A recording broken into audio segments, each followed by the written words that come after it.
ಇನ್ನು ಪಿಜಿ ಊಟದಲ್ಲಿ ಹುಳ ಪತ್ತೆಯಾಗಿದೆ. ಹೀಗಾಗಿ ಯುವತಿಯರು ಸಿಡಿದೆದ್ದಿದ್ದಾರೆ. ಬಸವೇಶ್ವರ ನಗರದ ಅಂಜನಾದ್ರಿ ಪಿಜಿಯಲ್ಲಿ ನಡೆದಂತಹ ಘಟನೆ. ಊಟದಲ್ಲಿ ಹುಳ ಪತ್ತೆಯಾಯಿತು. ಅದನ್ನು ಪ್ರಶ್ನೆ ಮಾಡಿದ್ರೆ ಮಾಲೀಕ ಕಿರಿಕ್ ಮಾಡಿದ್ದಾರೆ. ಯುವತಿಯರಿಗೆ ಪಿಜಿ ಖಾಲಿ ಮಾಡಿ ಅಂತ ಹೇಳಿ ವಾರ್ನಿಂಗ್ ಕೊಡ್ತಾರೆ ಮಾಲೀಕ. ತಡರಾತ್ರಿ ಪಿಜಿಯಿಂದ ಹೊರಬಂದ ಯುವತಿಯರು ಧರಣಿ ಕುಳಿತರು. ಕೆಲ ದಿನಗಳ ಹಿಂದೆಯೂ ಕೂಡ ಊಟದಲ್ಲಿ ಹುಳ ಪತ್ತೆಯಾಗಿತ್ತು. ಈ ರೀತಿ ಪದೇ ಪದೇ ಊಟದಲ್ಲಿ ಹುಳ ಪತ್ತೆಯಾಗ್ತಾ ಇರುವ ಹಿನ್ನೆಲೆ ಅದನ್ನ ಪ್ರಶ್ನೆ ಮಾಡಿದ್ದಾರೆ ಯುವತಿಯರು. ಈಗ ಒಂದು 4 ವರ್ಷದ ಕೆಳಗೆ ನನ್ನ ಗ್ಯಾಸ್ ಟ್ರಬಲ್ ಶುರುವಾಗಿತ್ತು. ಹೊಟ್ಟೆ ನೋವು, ಎದೆ ನೋವು, ಮಸಲ್ಸ್ ನೋವು ತಿಳ್ಕೊಳಕ್ಕೆ 10 ಪರೀಕ್ಷೆಗಳು. ನಾನು ಅಮೃತ ಬಿಂದು ತಗೊಳಕ್ಕೆ ಶುರು ಮಾಡಿದಾಗಿಂದ ಆರಾಮಾಗಿದ್ದೀನಿ. ಪ್ರಶ್ನೆ ಮಾಡಿದ್ದಕ್ಕೆ ತಕ್ಷಣವೇ ಪಿಜಿ ಖಾಲಿ ಮಾಡುವಂತೆ ಯುವತಿಯರಿಗೆ ಸೂಚನೆ ಕೊಟ್ಟ ಮಾಲೀಕ ಎನ್ನುವುದು ಈಗ ಕೇಳಿ ಬರ್ತಾ ಇರುವಂತಹ ಆರೋಪ.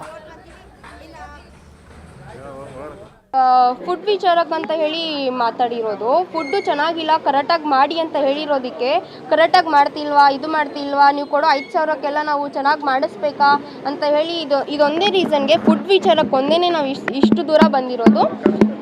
ಈ ಮಾರ್ನಿಂಗ್ ನಡೆದಿರೋದು ದೋಸೆ ವಿಚಾರಕ್ಕೆ ಸರ್. ದೋಸೆ ಆಗಿದೆ, ಯಾಕೆ ಬೆಂದಿಲ್ಲ ದೋಸೆ ಅಂತ ಹೇಳಿರೋದಕ್ಕೆ ಕರೆಕ್ಟಾಗಿ ಮಾಡ್ತಿದ್ದೀವಲ್ಲ, ಯಾಕೆ ಕರೆಕ್ಟಾಗಿ ಮಾಡ್ತಿಲ್ಲ, ಅದು ಇದು ಅಂತ ಹೇಳಿದರು. ಇಲ್ಲ ಆಂಟಿ ಬೆಂದಿರಲಿಲ್ಲ ದೋಸೆ, ಕರೆಕ್ಟಾಗಿ ಮಾಡಿ ಅಂತ ಹೇಳಿರೋದಕ್ಕೆ ಹುಡುಗಿರಿಗೆಲ್ಲ ಬೇರೆ ಬೇರೆ ಥರ ಮಾತಾಡೋದು, ಅವ್ರು ಹೇಗೆ ಮಾತಾಡ್ತಾರೋ ಅದರಿಂದ ನಾವು ಹಾಗೆ ಮಾತಾಡ್ತೀವಿ ಸರ್. ಫುಡ್ ವಿಚಾರಕ್ಕಂತ ಜಗಳ ಆಗಿರೋದು.